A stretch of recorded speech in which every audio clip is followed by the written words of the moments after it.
Um dia na história com Carlos Bastos. Mr. Gorbachev, tear down this wall. I have a dream. Aqui, posto de comando do movimento das Forças Armadas. É fazer a conta. Houston, we have a problem. Yes, we can. And now for something completely different. A 27 de setembro de 1825 foi inaugurada a primeira linha ferroviária pública do mundo. A primeira a usar a locomotiva a vapor para transportar passageiros. Escusado será dizer que foi uma revolução. Já lá vamos. Mas primeiro, comecemos esta história pelo inventor da locomotiva a vapor, um tal de George Stephenson. George nasceu numa família pobre que vivia no norte de Inglaterra, muito perto da Escócia, e começou a trabalhar desde muito novo nas minas. Nada de estranho para rapazes daquela idade, na época vitoriana.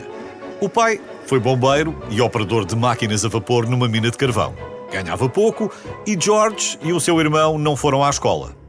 Apesar disso, o jovem George era uma espécie de engenheiro na mina.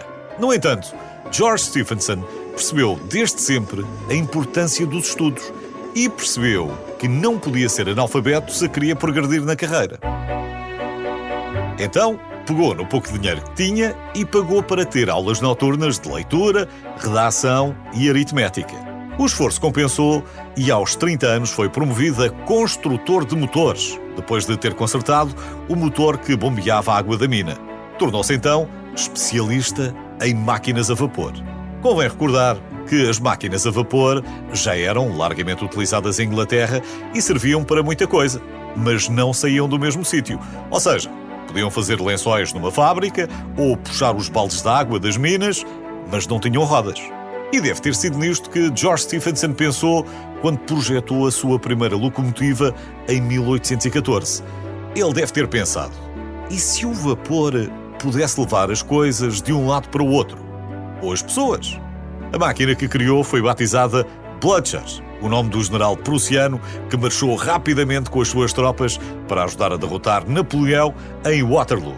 Esta máquina destinava-se ao transporte de carvão dentro da mina. Tinha capacidade para transportar 30 toneladas, andava mais devagar do que um cavalo, mas foi a primeira locomotiva a usar rodas com rebordos que a impediam de sair dos carris. Inspirado pelo sucesso inicial, convenceu os donos da mina a investirem num novo projeto. Uma linha de 13 km que usava a gravidade para mover a carga nas descidas e usava a força da locomotiva para as partes planas e para as subidas.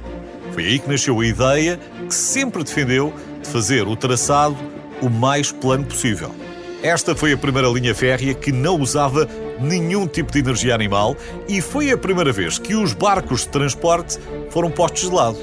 Finalmente, num dia como o de hoje, em 1825, foi inaugurada a primeira linha ferroviária pública do mundo. A primeira locomotiva de George transportou 80 toneladas de carvão e demorou 2 horas para percorrer um trajeto de 15 km. A primeira carruagem desenhada para transporte de passageiros chamava-se Experiment e foi também atrelada a esse mesmo comboio.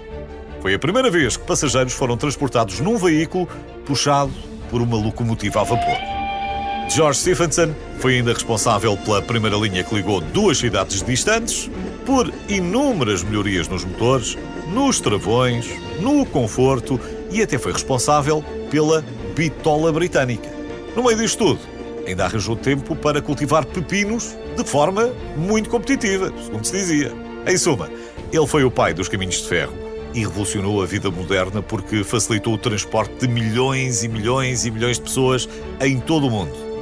Agora, se hoje vai apertado ou se os comboios se atrasam, bem, isso o senhor já não tem a culpa.